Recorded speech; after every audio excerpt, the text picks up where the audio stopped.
Hello students, pre stress concrete के इस नए लेक्चर में सभी का स्वागत है। इस प्री स्ट्रेस कंक्रीट में हम लोग प्री टेंशनिंग तक हम लोगों ने देख लिया था कि प्री स्ट्रेस कंक्रीट होता क्या है और उसके मेथड के बारे में देखा था। तो मेथड्स हमारे दो तरीके होते हैं, एक प्री टेंशनिंग, एक पोस्ट टेंशनिंग, है ना। बताया था मैंने कि प्री टेंशनिंग का मतलब यह है कि जो आपका वायर है उसमें पहले टेंशन प्रोवाइड कर दिया जाए, ठीक, पहले टेंशन प्रोवाइड कर दिया जाए, बाद में क्या किया जाए, मान लीजिए ये ऐसा है, पहले टेंशन प्रोवाइड कर दिया जाए, बाद में कंक्रीटिंग किया जाए। पोस्ट टेंशनिंग में उल्टा है। पोस्ट टेंशनिंग में क्या है कि पहले आपका जो आपका मान लीजिए बीम है, ठीक, तो पहले क्या किया जाए, कंक्रीटिंग कर दिया जाए, बाद में रॉड डाला जाए और टेंशन प्रोवाइड किया जाए। अब कैसे, ये कैसे होगा, है ना। तो देखिए, मान लीजिए आपका एक सांचा है, ठीक है, सांचे में आपने क्या किया, कंक्रीट भर दिया पहले से, ठीक, कंक्रीट सेट हो गई, ठीक है, क्लियर। अब कंक्रीट सेट हो गई, हार्ड हो गई। अब आप सोच रहे होंगे कि इसमें कैसे कंक्रीट जाएगा, जाहिर सी बात है, ज़रा सोचिए। अब जो कंक्रीट हार्ड हो गया था, अब इसमें कंक्रीट डालेंगे कैसे भाई, है ना। उसके लिए क्या किया जाता है, जब कंक्रीट डाल रहे होते हैं उसके पहले ही उसमें होल छोड़ दिया जाता है। क्या किया जाता है, होल छोड़ दिया जाता है, ठीक ठीक, होल छोड़ दिया जाता है। और ऐसे होल तो पड़ा नहीं रहेगा। जैसे आपने देखा होगा जो घर बनता है ना, तो जहाँ भी होल बनाना होता है वहाँ पे कुछ ना कुछ, है ना, डाल दिया जाए। जैसे पाइप जाना है, ठीक, तो अंदर से अगर पाइप जाना है तो अंदर पाइप पहले ही लगा दिया जाता है ना, उसके बाद कंक्रीटिंग की जाती है। तो यहाँ पे क्या है कि कंक्रीटिंग अभी नहीं हुई है, पहले ही क्या किया गया, एक होल बना दिया गया, एक पाइप डाल दिया गया, ठीक, वो चाहे पीवीसी का पाइप हो और चाहे स्टील का पाइप हो, ठीक, क्लियर। उस पाइप को हम लोग बोलते हैं डक्ट। क्या बोलते हैं, डक्ट्स बोलते हैं, या बोलते हैं सीटरिंग, या बोलते हैं SEHEATHING, सीथिंग बोलते हैं, ठीक, डक्ट्स बोलते हैं, सीथिंग बोलते हैं, क्लियर। अब इस डक्ट्स और सीथिंग के बीच में भाई, अब आपने क्या किया, एक आपका सांचा था, आपने एक पाइप डाल दिया, पाइप के ऊपर आपने कंक्रीटिंग कर दी, ठीक। अब हम क्या कर सकते हैं, इसके अंदर वायर डाल सकते हैं आराम से, ठीक, इसके अंदर वायर डाल सकते हैं, ठीक है। ये ब्लैक कलर का हमने देखो वायर डाल दिया, क्योंकि इसमें जगह थी भाई, ठीक, वायर डाल दिया, क्लियर। इसी को कहा जाता है पोस्ट टेंशनिंग। अभी हम बात करते हैं, ठीक, वायर डाल के इसको खींचा गया, कस के इसको वायर डाल के अच्छे से खींचा गया, ठीक, कंक्रीटिंग पहले हुई। तो पोस्ट टेंशनिंग में ध्यान से देखिए,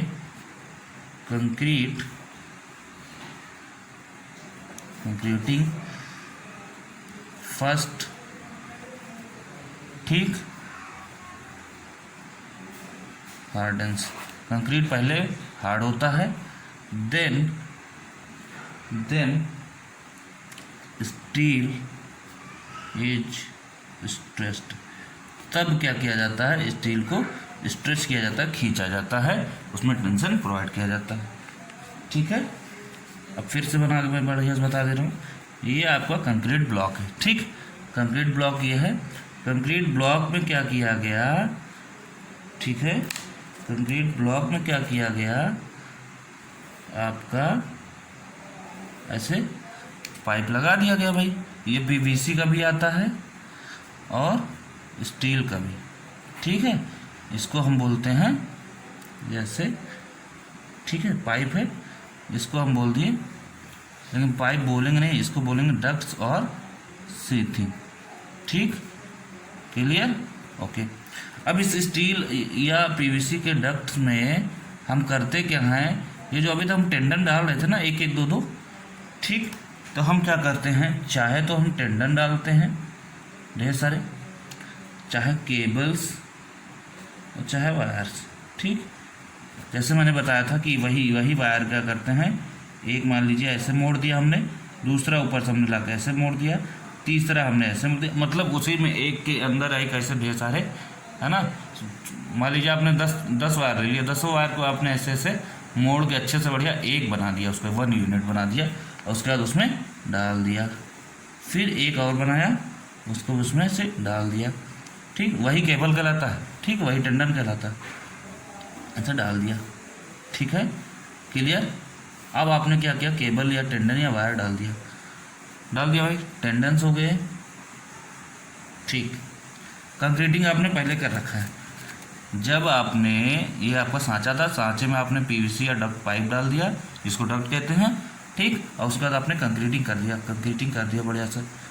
ठीक है, चारों तरफ कंक्रीटिंग कर दिया। ठीक, कंक्रीटिंग कर दिया भाई, ये तो पहले से पता था कंक्रीटिंग अगर पहले कर देंगे, इसमें कुछ ऐसा नहीं करेंगे तो सरिया जाए कैसे अंदर, वायर कैसे जाएगा। अब कंक्रीटिंग कर दिया, इसके अंदर ये होल था, आपने क्या किया, इसको बढ़िया सा डाल दिया वायर्स। ठीक है, अब इन वायर्स को क्या करो, खींचो। इन वायर्स को खींचते हैं तो ये जो बड़े स्तर पे होता है, ठीक है, ये कहाँ पे करते हैं ये सब, जहाँ पे हम इस पूरे ब्लॉक को, जो हमारे ये जो कंस्ट्रक्शन हो रहा है, ये एक जगह दूसरी जगह नहीं ले जा सकता, इतने बड़े बड़े कंस्ट्रक्शन हैं। तो जो बड़े बड़े जो है प्रोडक्ट बन रहे हैं, बड़े बड़े कंस्ट्रक्शन हो रहे हैं, तो वहाँ पे इसको ले तो जा सकता, तो वहाँ पे बड़े बड़े वायर भी, बड़े बड़े डक्ट्स भी लगाए जाते हैं। तो इनको खींचने के लिए क्या मशीन्स की ज़रूरत पड़ती है, या मैकेनिकल जैक की ज़रूरत पड़ती है, या हाइड्रोलिक जैक की ज़रूरत पड़ती है। जैक्स आते हैं, बड़ी बड़ी मशीन्स आती हैं इसको खींचने के लिए। तो इधर से भी टेंशन प्रोवाइड कर दिया, इधर से भी टेंशन प्रोवाइड कर दिया। क्लियर, इन सब में अच्छा टेंशन प्रोवाइड कर दिया। ठीक, टेंशन प्रोवाइड करने के बाद क्या हुआ कि इसको जब ये हार्ड हो गया, इसको टेंशन प्रोवाइड किया गया। टेंशन प्रोवाइड करने के बाद क्या हुआ, टेंशन प्रोवाइड कर दिया। टेंशन प्रोवाइड करने के बाद अब देखो इसमें बॉन्ड वाली सिचुएशन नहीं आएगी जैसे उसमें आती थी। उसमें ये आती थी कि भाई ये जो है आपका ये ऐसे रहता था, ठीक है, ये आपका वायर रहता था, तो ये क्या होता था, ये वायर इसमें टेंसाइल स्ट्रेसेस कंप्रेसिव स्ट्रेस को, है ना, अपना टेंशन देता था कंप्रेशन को। अब यहाँ पे बीच में वायर ये लगा है, डक्ट लगे, अब इसको टेंशन, भाई गैप है ना, तो गैप में तो क्या होगा, बॉन्ड वाली स्थिति आएगी नहीं। अब आप सोचो कि ये जो टेंशन है, इसको यहाँ से जब आपने टेंशन प्रोवाइड किया, ठीक, तो टेंशन आपने प्रोवाइड किया, जब यहाँ से यहाँ वायर काटोगे, बाद में जो यहाँ से वायर यहाँ काट दोगे, काटने के बाद क्या होगा, ये वापस इसी स्थिति में आएगा। काटने के बाद ये लगाएगा कंप्रेशन, ये भी लगाएगा कंप्रेशन, सरिया वापस अपनी अवस्था में आने की कोशिश आएगी। जब वापस अपनी अवस्था में आने की कोशिश करेगी, कंप्रेसिव फोर्सेस लगेंगे, यहाँ से वायर कटेगा, यहाँ से वायर कटेगा। जब ऐसा होगा, जब इस तरह होने की कोशिश करेगा तो होगा क्या, बॉन्ड तो यहाँ जो है अब है नहीं, ठीक, यहाँ से कंप्रेसिव स्ट्रेसेस लगेंगे, कुल मिला के, एक मिनट ऐसा बताता हूँ, यहाँ कंप्रेसिव स्ट्रेसेस लगेंगे और यहाँ भी कंप्रेसिव स्ट्रेसेस लगेंगे। ठीक, तो यहाँ पे क्या होगा, सारी जो इस कंप्रेसिव स्ट्रेस आ रहा है वो कहाँ आ रहा है, सारा कंप्रेसिव स्ट्रेस कहाँ पे आ रहा है, देखा जाए ध्यान से तो सिर्फ एंड पे आ रहा है, इस एंड पे और इस एंड पे, क्योंकि बीच में तो कहीं है नहीं कि आपका जो है कि आप स्ट्रेस ट्रांसफ़र कर सको। बीच में तो डक्ट्स है, कंक्रीट से कोई मेल जोल है ही नहीं, कोई संपर्क ही नहीं कंक्रीट से। तो इसीलिए यहाँ पे क्या होता है, अगर एंड बियरिंग स्ट्रेंथ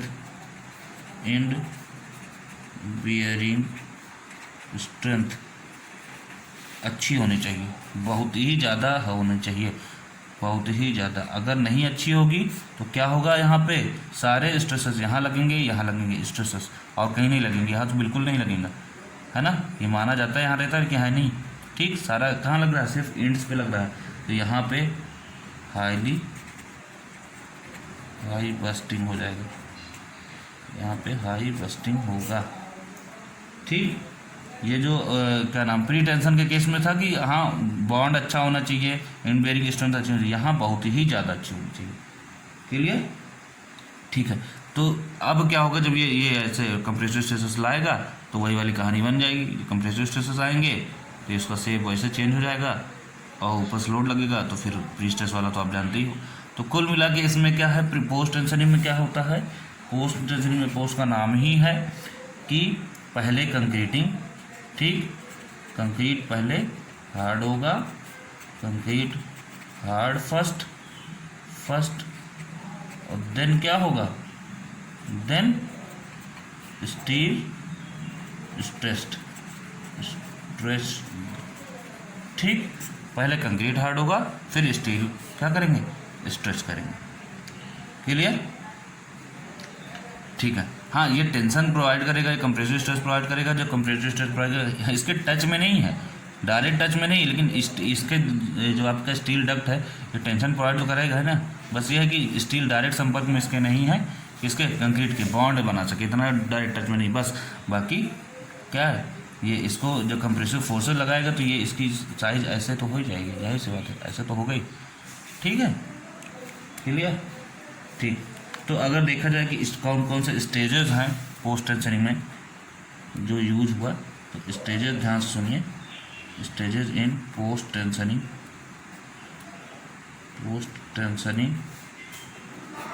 क्या क्या है? पहले तो कंक्रीट कास्ट कर लेंगे, है ना, क्योंकि इसमें क्या होता है, कंक्रीट पहले कास्ट होता है। पहला है कास्टिंग ऑफ कंक्रीट,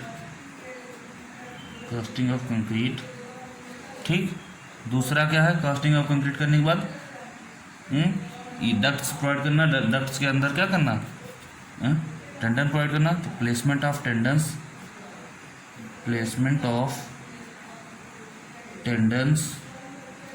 ठीक, प्लेसमेंट ऑफ टेंडन्स, ठीक है।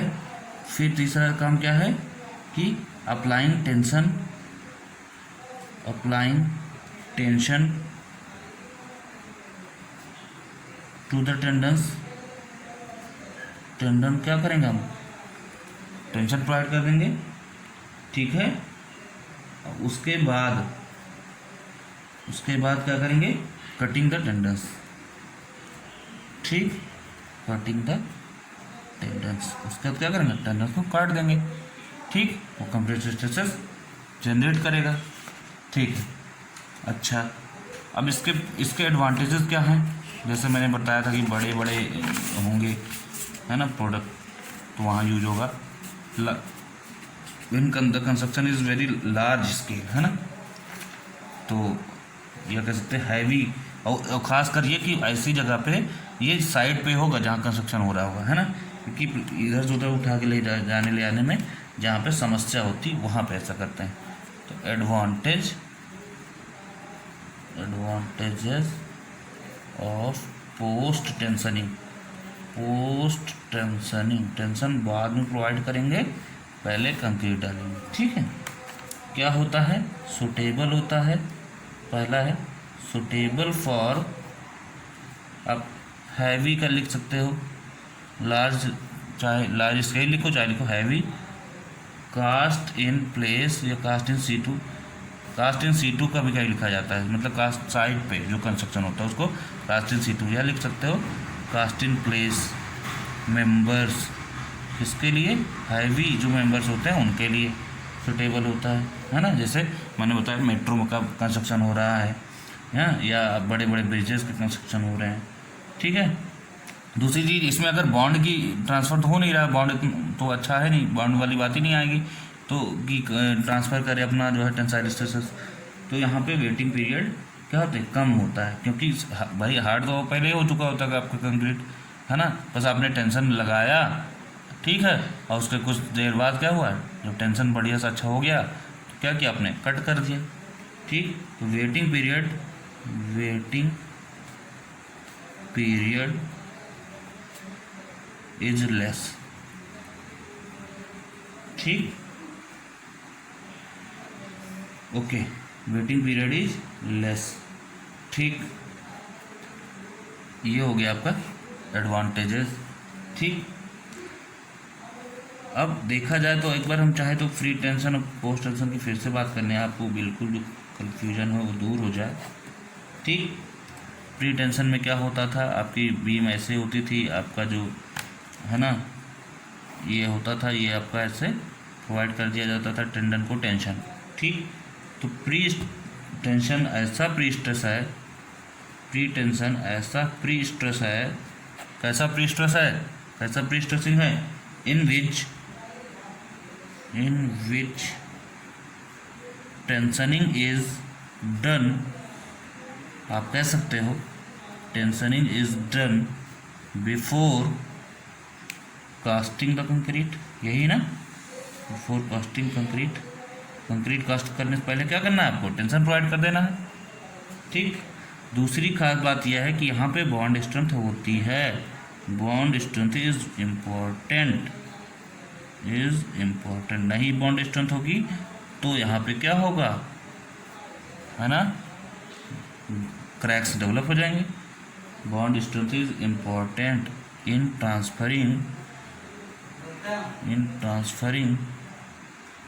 बॉन्ड स्ट्रेंथ क्यों जरूरत होता है, क्योंकि स्टील का स्ट्रेस है ना कंक्रीट पे ट्रांसफर होता है। In transferring stresses from steel to concrete, ठीक। अच्छा, पोस्ट टेंशन की अगर बात करें तो क्या क्या जरूरी होता है, तो पोस्ट टेंशन क्या होता है, ऐसा प्री स्ट्रेस है इन विच, ऐसा प्री स्ट्रेस है जिसमें टेंशनिंग क्या होती है, बाद में होती है। Tensioning is done after, tensioning तो बाद में करते हैं ना, पहले का कंक्रीट ढाल लेते हैं, ठीक। आफ्टर कास्टिंग ऑफ कंक्रीट,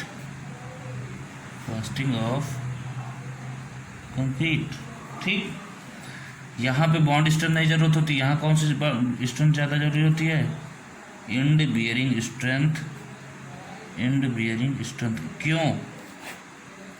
क्यों भाई, इंड बियरिंग स्ट्रेंथ क्यों, क्योंकि याद करिए, क्योंकि यहाँ पे आपको ये आपका डक्ट हो गया, डक्ट के बीच में क्या लगा है, वायर लगा है, और यहाँ पे जो भी कुछ होता है वो इस एंड पे ही होता है, जो भी कुछ होगा वो इस एंड और इस एंड पे। ऐसे ही क्रैक्स डेवलप हो जाएंगे, अगर ढेर सारे क्रैक्स डेवलप हो जाएंगे, यहाँ पे बस्टिंग हो जाएगी, इसकी वजह से जो ये स्ट्रेसेस आ रहे होंगे सी वाले कंप्रेसिव, है ना, ठीक।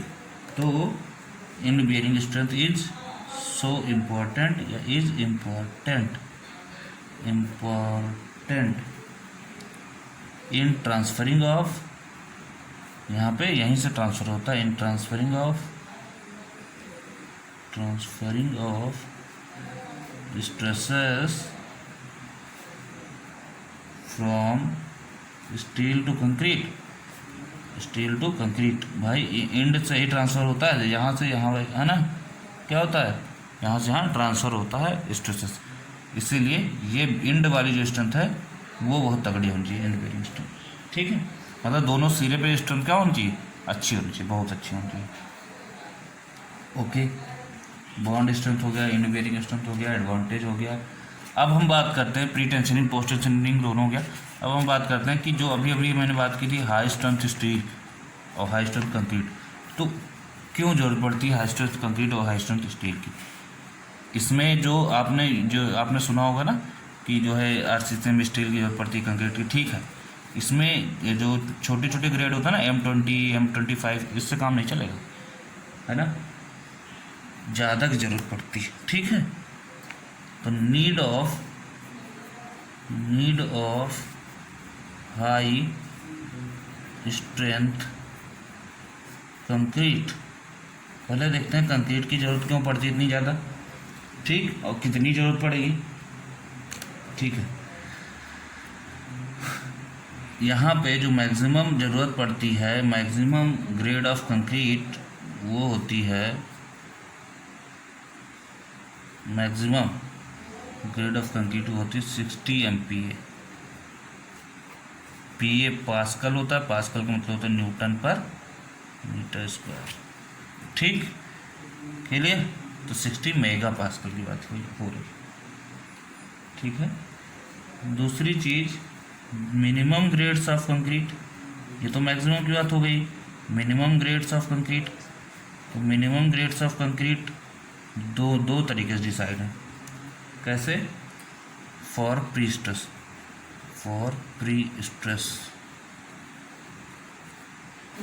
कंक्रीट, एक तो पोस्ट टेंशनिंग के लिए और एक प्री टेंशनिंग के लिए, ठीक है। तो 30 MPa इससे नीचे नहीं होनी चाहिए, 30 मेगापास्कल से नीचे नहीं होना चाहिए। इसके लिए फॉर पोस्ट टेंशनिंग मेंबर्स, ठीक। 40 MPa इससे कम नहीं होना चाहिए for pre tensioning members, for pre tensioning members. अब आप बताइए हमें कि पोस्ट टेंशनिंग मेंबर्स के लिए कम क्यों यूज हो रही है? ये IS कोड के अकॉर्डिंग है, ठीक। प्री टेंशनिंग मेंबर के लिए ज़्यादा, पोस्ट टेंशनिंग मेंबर के लिए कम क्यों? क्योंकि हमारी जो कंक्रीट है पोस्ट टेंशनिंग में वो पहले से डाली जा चुकी है, ठीक। पहले हम कंक्रीट ही डाल लेते हैं, ठीक है। और साइड पे ही वर्क करना है, जहाँ है वहीं पे कंस्ट्रक्शन हो रहा है, कहीं ना तो ट्रांसपोर्ट करके कहीं ले जाना है ना कुछ नहीं, है ना। वहीं यूज होनी है, वहीं कंस्ट्रक्शन हो रहा है, वहीं आगे उसका यूज भी है, ठीक। समझ रहे? और प्री टेंशनिंग में ज़्यादा हिदायत बरतनी है, ज़्यादा सावधानी बरतनी है, ठीक है। तो पहले टेंशनिंग करना है, बाद में कंक्रीटिंग करनी, ऊपर से उसको ट्रांसपोर्ट भी करना होता है, ठीक है। ये सब जो भी चीज़ें हैं, ठीक, वो किसके अकॉर्डिंग है? जो भी चीज़ें हैं अकॉर्डिंग टू IS कोड। अच्छा हाँ, एक चीज़ बताना हम भूल गए थे, PSC में, प्री स्ट्रेस में कौन सा IS कोड यूज होता है? IS 13, कौन सा?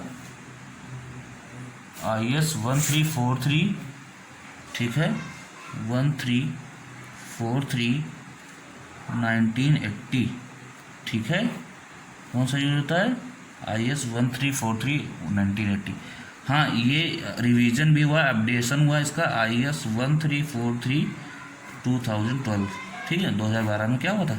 रिवाइज भी, तो ये अपडेटेड है, लेकिन काम अभी इसी से ज़्यादातर होता है, ठीक है। ओके, तो कोड ने बताया कि ऐसा ऐसा है, ठीक।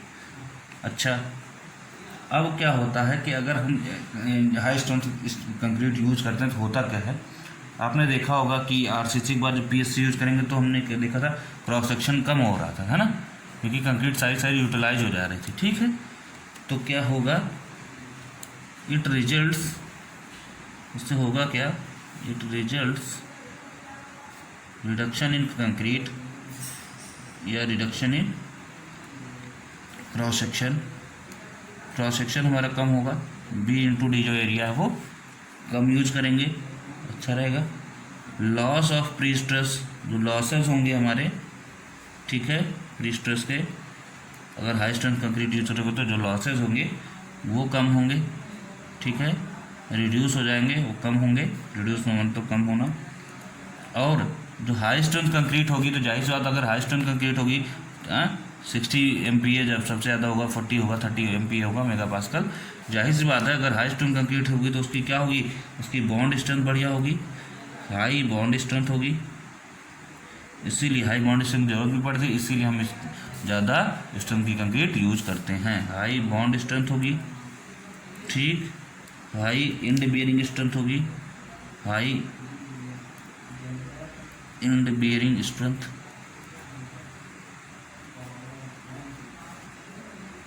उसकी सारी स्ट्रेंथ बढ़िया ही होगी अगर अच्छी ग्रेड की होगी कंक्रीट तो, ठीक है। ये तो कंक्रीट की बात हो गई।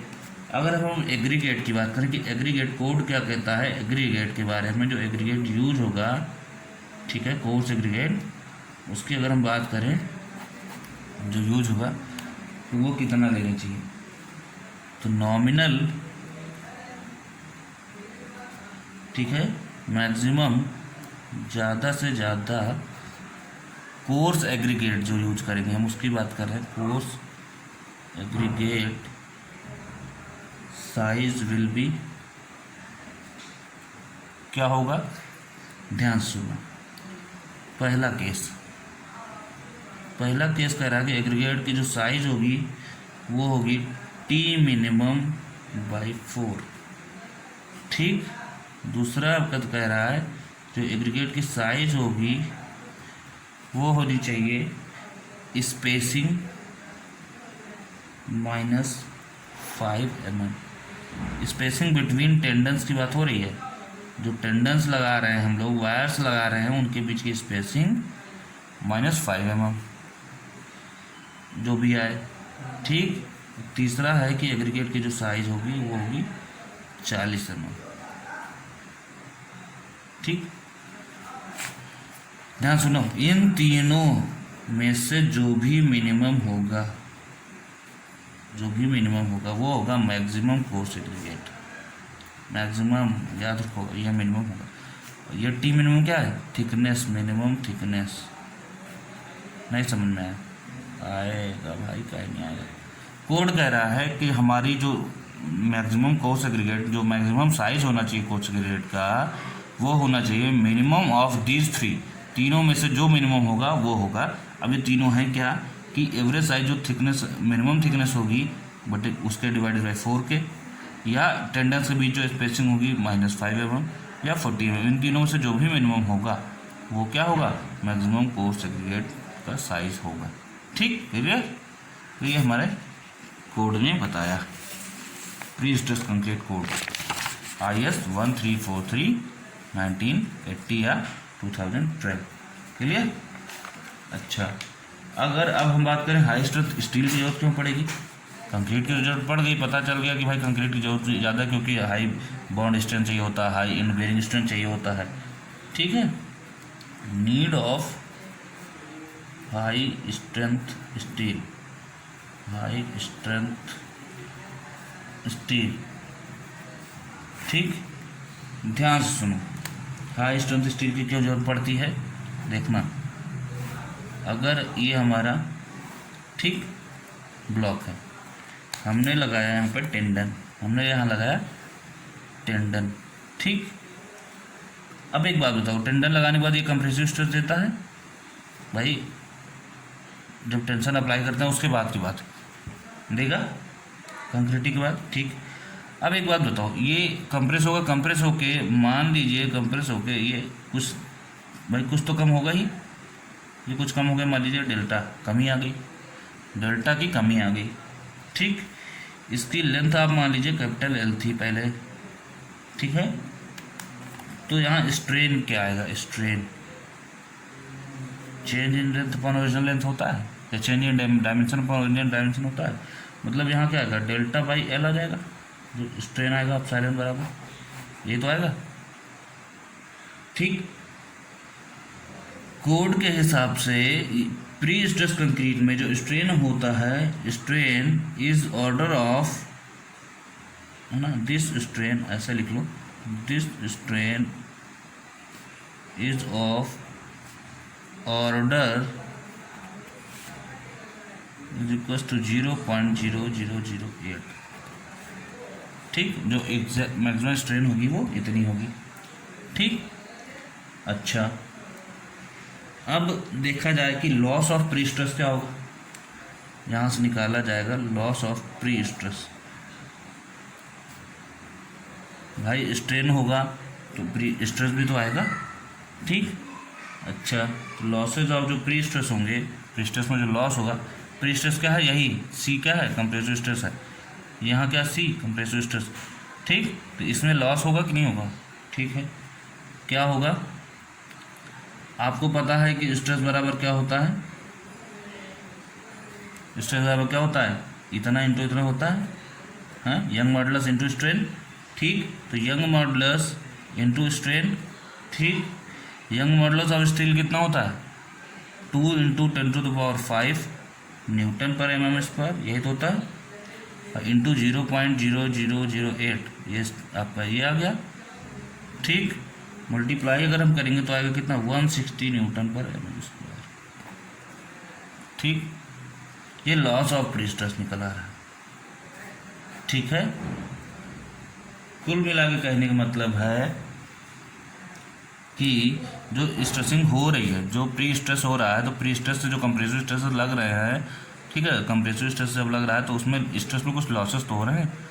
ठीक, स्ट्रेस में लॉसेस हो रहे हैं प्री स्ट्रेस में, तो अगर हम कम ग्रेड की लेंगे, जैसे हमने ले लिया Fe 250 या Fe 415, Fe 500, तो अगर इतना लेंगे तो 160 न्यूटन पर mm² का तो लॉस ही हो जा रहा है। मतलब if we use Fe 250, Fe 500 या 415, then all the strength will be lost, will be lost, hence use. ध्यान सुनो, देखो मेरे कहने मतलब हमने मान लो ले लिया FE 250, जैसा हम RCC में लेते हैं। अगर हम यहाँ प्री स्ट्रेस में इतना यूज़ करें तो देखो लॉस कितना हो जा रहा है, 160 न्यूटन पर mm², तो लॉस ही हो जा रहा है 160, मतलब 200 250 में 160 हुआ ही कितना, मतलब लगभग सारा जो है ऑल द स्ट्रेंथ क्या सारा लॉस हो गया। जब सारा लॉस ही हो जाएगा तो स्टील बियर क्या करेगा, स्ट्रेसेस कैसे झेलेगा, है ना। जो वायर्स पड़े हैं वो स्ट्रेसेस झेलेंगे कैसे, ठीक। तो इसीलिए यहाँ पे प्री स्ट्रेस में बहुत ज़्यादा जो ग्रेड ऑफ स्टील होता है वो लिया जाता है। और कितना लिया जाता है, hence we use 1200 to 2500 newton पर mm², अकॉर्डिंग टू कोड। कितना, 1200 से 2,500 न्यूटन पर mm² लिया जाता है। क्यों, क्योंकि इसमें से अगर 160 या 200 के आसपास अगर लॉस भी हो जाएगा तो भी कोई दिक्कत नहीं है, क्योंकि स्टील का, समझ लें, स्टील लॉस हो जाएगा सब, ठीक। तो 1200 से 2,500 लेंगे, क्योंकि 160 के आसपास तो लगभग लॉस ही हो जा रहा है। अब अगर इतना लॉस भी जाएगा तो कोई ज़्यादा फर्क नहीं पड़ेगा, ठीक है, क्लियर, ठीक। अब बात करते हैं advantages of pre stress concrete. Advantages of कि अभी तो प्री टेंशनिंग का, पोस्ट टेंशनिंग का हमने एडवांटेजेस देखा था। अब प्री स्ट्रेस के फ़ायदे क्या हैं, हम क्यों प्री स्ट्रेस यूज़ करें भाई, RCC चल तो रहा था सही से। Advantages of pre stressed concrete, pre stressed concrete, PSC, ठीक। क्या है, सबसे पहले तो, अच्छा हाँ एक चीज़ और बताना हम भूल गए, देखो याद नहीं आ रहा था अच्छे से, इधर देखो जाना, कहाँ गया, हाँ पोस्ट टेंशनिंग में, अभी ये पोस्ट टेंशनिंग में ये बात देखो, थोड़ा ध्यान देने वाली बात है। पोस्ट टेंशनिंग में जब यहाँ पे जो है ये आपका डक्ट्स रहेगा, डक्ट्स के अंदर आपकी वायर, ये जो वायर गई है वो रहेगा, तो यहाँ पे क्या होता है, वायर जाने के बाद जो कंस्ट्रक्शन हो जाता है, ये पहले से आपका कंक्रीटिंग तो पहले से रहती है, बाद में सब पड़ता है। तो यहाँ देखो, जो ये जो खाली स्थान रहता है भाई, वायर पड़े हैं डक्ट्स के अंदर, ये जो पाइप है, पाइप में खाली जगह भी तो होगा, वो खाली जगह क्या करते हैं, सीमेंट और जो सैंड का मोर्टार होता है उससे हम क्या करते हैं, बाद में भर देते हैं, बाद में क्या करते हैं, फिल कर देते हैं। क्लियर, फिल क्यों कर देते हैं, फिल नहीं करेंगे तो क्या होगा, अंदर वाटर जाएगा, पानी जाएगा, फिर क्या होगा, कोरोजन लग जाएगा, तो क्या होगा, क्रैक्स डेवलप होंगे, तो ड्यूरेबिलिटी कम रहेगी। जितना जहाँ 10 दिन चलना है वो 5 ही दिन चलेगा। क्लियर, ठीक। और अच्छा इस वाले में क्या होता था, इस वाले में कहाँ कोई क्रैक की संभावना नहीं है, ठीक, क्योंकि हमने क्या किया है, पहले जो है खींच दिया, स्पेस है ही नहीं, जगह नहीं, अच्छे से बॉन्ड बन गई, ठीक। तो एक फ़ायदा ये होता है कि कोरोजन बहुत ही होता ही नहीं, ना के बराबर होता ही नहीं बिल्कुल, ठीक। तो पहला एडवांटेज इसका यही है कि रिडक्शन ऑफ स्टील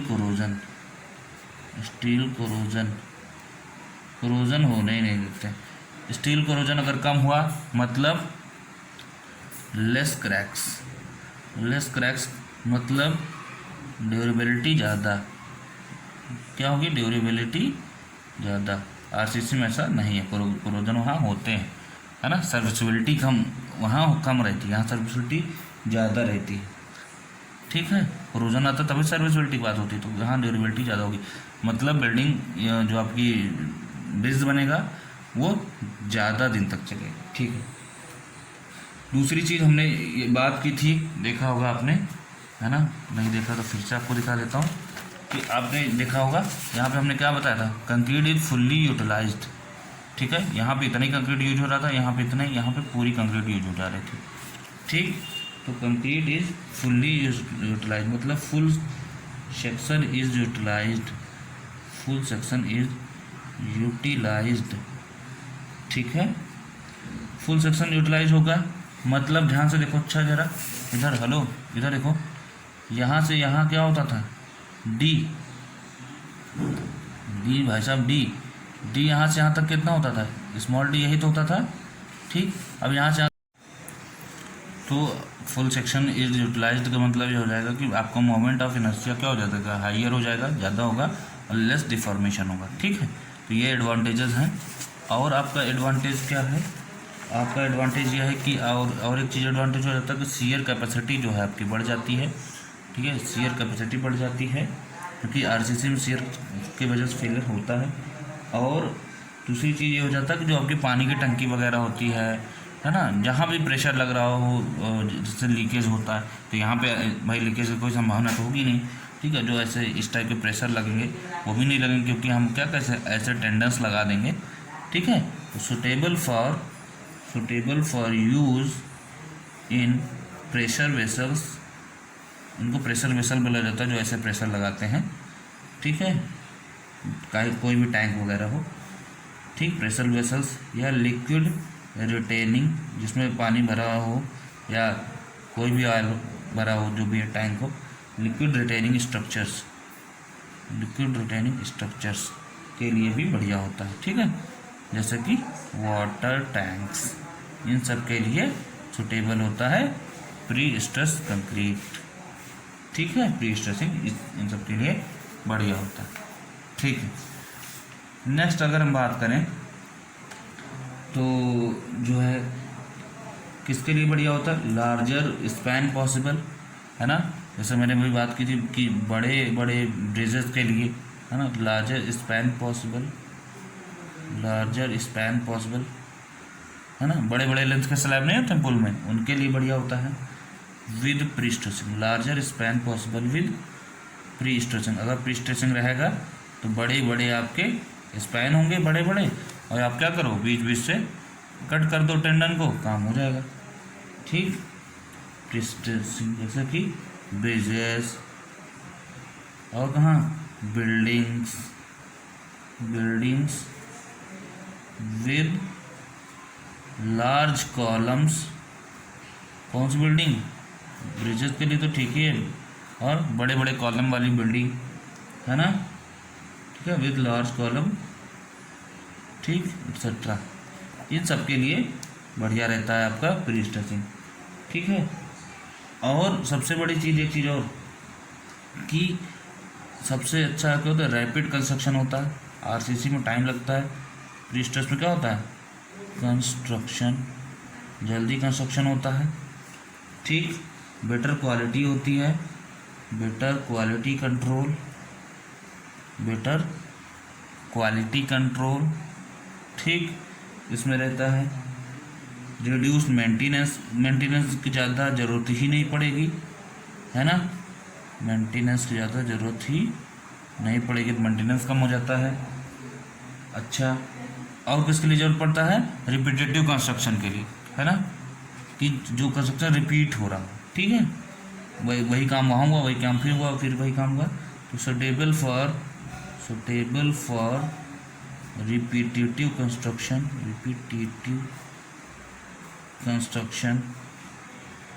ठीक है,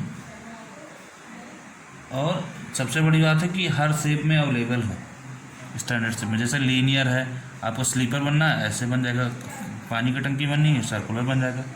ठीक है, तो अवेलेबिलिटी ऑफ स्टैंडर्ड शेप्स, क्योंकि बार है तो उतना मोड़ने में दिक्कत है, लेकिन बार है कैसे भी मोड़ सकते हो आप, है ना। ठीक, डिसएडवांटेज क्या है, डिसएडवांटेज कमी क्या है, दिक्कत क्या है इससे, है ना। Disadvantages of pre stressed concrete, क्या दिक्कत है भाई, हाँ, ये इसमें नॉर्मल लेबर काम नहीं कर पाएंगे, इसमें स्पेशलाइज्ड लेबर होनी चाहिए, है ना। ठीक है, टेक्निकल नॉलेज वाले। ठीक, एडवांस्ड, क्योंकि उसको खींचना है बढ़िया सा जैक से, है ना, कब काटना ये भी पता होना चाहिए। Advanced technical knowledge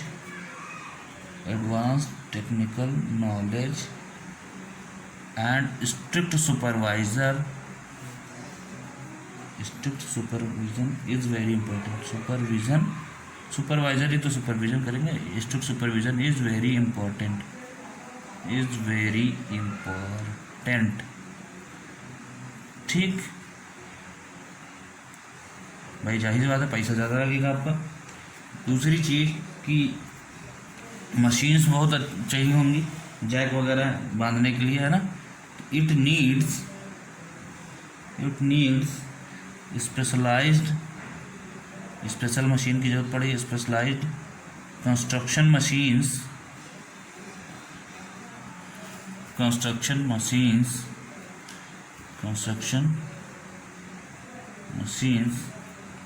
like jacks, है ना, एनकरेज एटसेट्रा। ठीक है, इन सब की चीज़ की जरूरत पड़ेगी, इसलिए यही थोड़े बहुत उसके डिसएडवांटेजेस हैं, बाकी सब बढ़िया। ठीक, क्लियर, ये सारी चीज़ें होती हैं। अब हम लोग अगर बात करें, हाँ एक दो चीज़ और हो सकता है कि हाई स्किल्ड लेबर की ज़रूरत पड़ती है ना। हाई लिखना चाहो आप लिख सकते हो भाई, हाई स्किल्ड लेबर की ज़रूरत पड़ती है, नॉर्मल लेबर काम नहीं कर सकती। हाई स्किल्ड लेबर्स नीडेड, ठीक है, फॉर PSC प्रीस्टर्स कंक्रीट। ठीक है, कंस्ट्रक्शन। अच्छा, और बात हम करें कि कैसे कितने टाइप की प्रीस्ट्रेसिंग होती है, तो आप ये भी देख लो, है ना। अगर हम ये बात करें कि प्रीस्ट्रेसिंग फोर्स जो हम अप्लाई करेंगे, जैसे जो टेंडन्स में जो टेंशन प्रोवाइड करेंगे वो किसकी वजह से कैसे प्रोवाइड करेंगे, है ना। तो सोर्सेज ऑफ प्रीस्ट्रेसिंग फोर्स,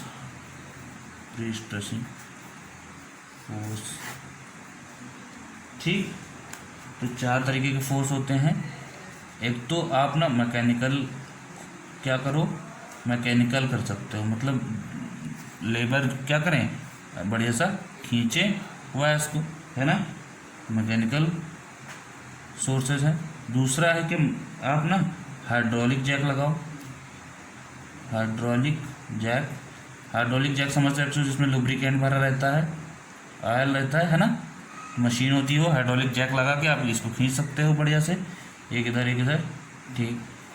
दूसरी चीज़ क्या कर सकते हो कि इसको जो आपका वायर है उसमें ना इलेक्ट्रिसिटी प्रोड्यूस कर दो। इलेक्ट्रिसिटी प्रोड्यूस करोगे तो ये क्या करेगी, फैलेगा इधर से इधर, अपने आप टेंशन प्रोवाइड हो जाएगा। तो इलेक्ट्रिकल भी तरीका है ना, इलेक्ट्रिकल सोर्सेज भी हैं। और लास्ट है केमिकल सोर्सेज भी हैं। केमिकल सोर्सेज का मतलब यह है कि आप इसको जो है, जो आपका टेंशन है ये तो प्रोवाइड करो ही, प्लस जो आपका कंक्रीट है, कंक्रीट में जो एडमिक्चर्स होते हैं जो उनमें केमिकल चेंजेस इतना कर दो कि क्या करें, कंक्रीट भी फैले। ठीक है, तो ये कंक्रीट फैलेगा तो ये भी फैलेगा, जाहिर सी बात है, तो टेंशन प्रोवाइड होगा। बाद में क्या करेगा, तो ठंडा हो जाएगा, है ना, जब मास कट कर दोगे तो ये कंप्रेसर हो जाएगा। तो 4 तरीके के सोर्सेज है। अच्छा,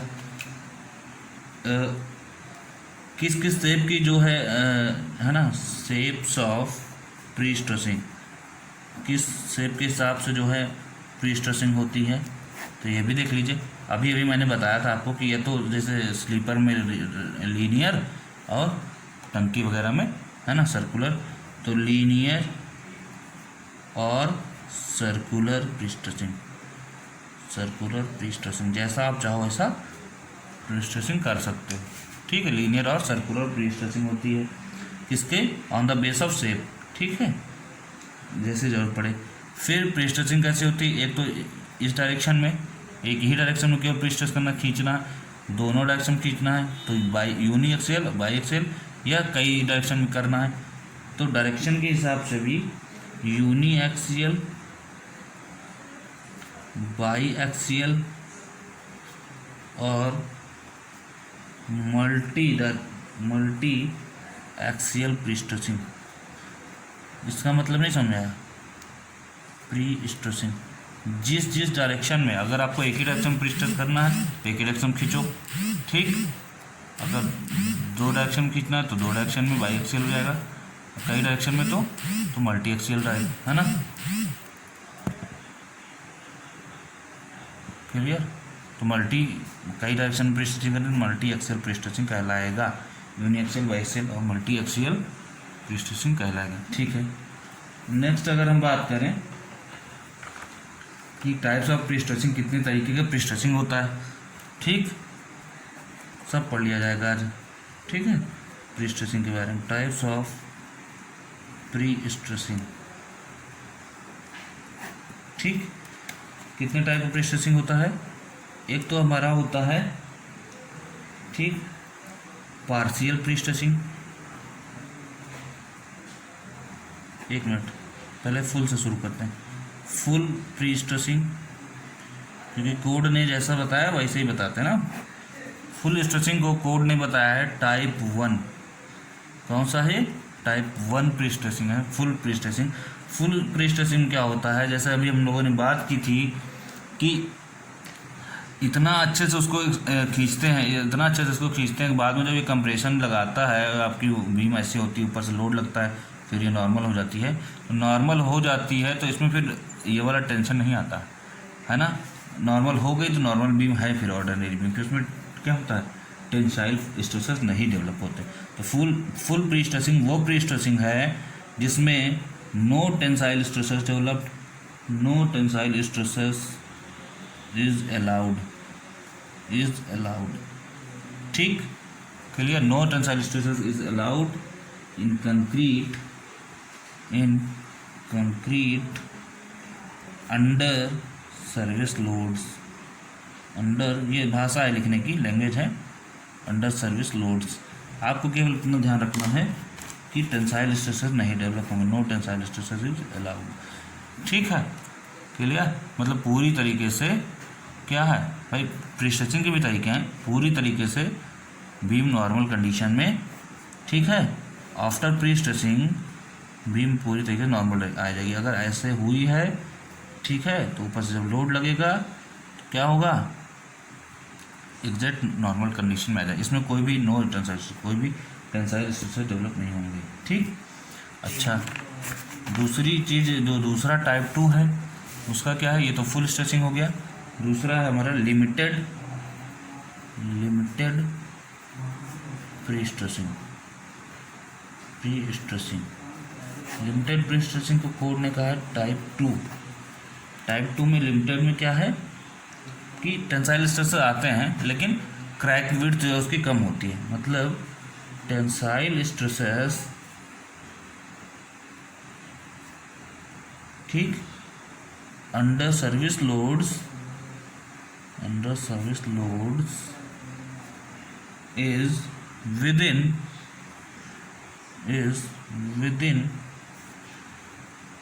cracking stress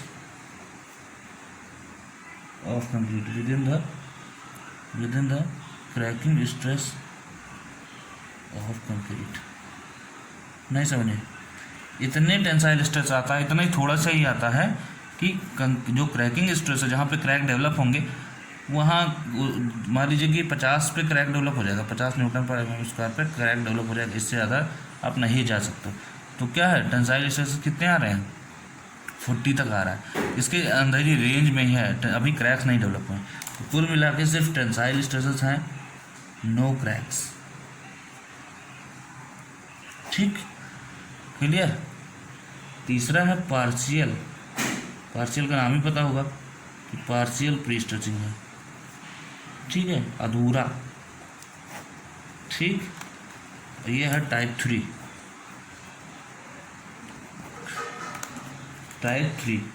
इसमें क्या है कि क्रैक्स भी डेवलप होते हैं और टेंसाइल स्ट्रेसेस भी आते हैं, उन्हीं की वजह से होते हैं क्रैक डेवलप। तो under the tensile stresses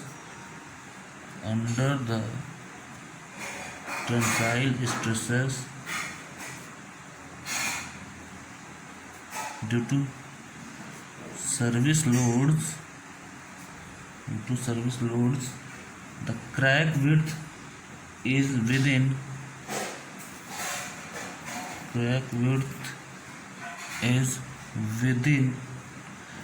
allowable limit। लिख देते हैं फिर समझाते हैं इसका मतलब। ठीक है, कुल मिला के कहने का मतलब है ये ऐसा है कि इसमें अगर आप ऐसा लोड लगाओगे तो यहाँ पे टेंसाइल स्ट्रेसेस आएंगे टेंसाइल स्ट्रेसेस, यहाँ पे टेंसाइल स्ट्रेसेस आएंगे, यहाँ क्रैक्स भी आएगा, बट यहाँ इस वाले प्री-स्ट्रेसिंग में टेंसाइल स्ट्रेसेस भी आएंगे, ठीक, बहुत ज़्यादा आएंगे। तो बहुत ज़्यादा आएंगे तो क्या होगा, क्रैक्स भी डेवलप होगा, ठीक। बट एक कहानी ये है कि क्रैक्स की जो विड्थ होगी वो अलाउबल लिमिट के अंदर होगी, उतनी भी ज़्यादा नहीं होगी कि अब बिल्कुल हद से बाहर है, ठीक है। क्रैक्स विड्थ विद इन, उसकी जो चौड़ाई होगी वो ज़्यादा नहीं होगी कि बहुत ज़्यादा हो, crack width with in allowable limit. अब कहानी सुनो है क्या। एक ऐसा है टाइप 3 जिसमें लोड लगा, टेंसाइल स्ट्रेसेस जनरेट हुए, ठीक है, टेंसाइल स्ट्रेसेस जनरेट हुए और क्रैक भी हुआ, बस क्रैक विड्थ क्या है उसकी अलाउबल लिमिट के अंदर। मतलब पार्शियल में देखा जाए तो टेंसाइल स्ट्रेसेस भी हैं, टेंशन भी है और क्रैक्स भी है। बस क्या है कि ये भी है और ये भी है, बस ये कि इसकी विड्थ क्या है थोड़ी कम अलाउबल लिमिट के अंदर। इसमें क्या है, no cracks but tensile stresses है। जो इसके पहले वाला था फुल प्री-स्ट्रेसिंग, इसमें no tensile stresses no cracks, tensile stresses ही नहीं, क्रैक की बात ही छोड़ो। ये बढ़िया सबसे फुल प्रूफ ये होता है, ठीक है। कहानी समझ में आई, चलिए ठीक है, समझ में आनी भी चाहिए। अब हम लोग बात करते हैं एनालिसिस की, ठीक है। तो एनालिसिस ऑफ प्री स्ट्रेस हम लोग नेक्स्ट क्लास में पढ़ें तो ज़्यादा अच्छा रहेगा, क्योंकि इस क्लास में बहुत ज़्यादा हो गया है ना, तो उतना ही पढ़ो जितना एक बार में समझ में आ जाए, ठीक। तो अगली क्लास में हम लोग पढ़ेंगे एनालिसिस ऑफ प्री स्ट्रेस।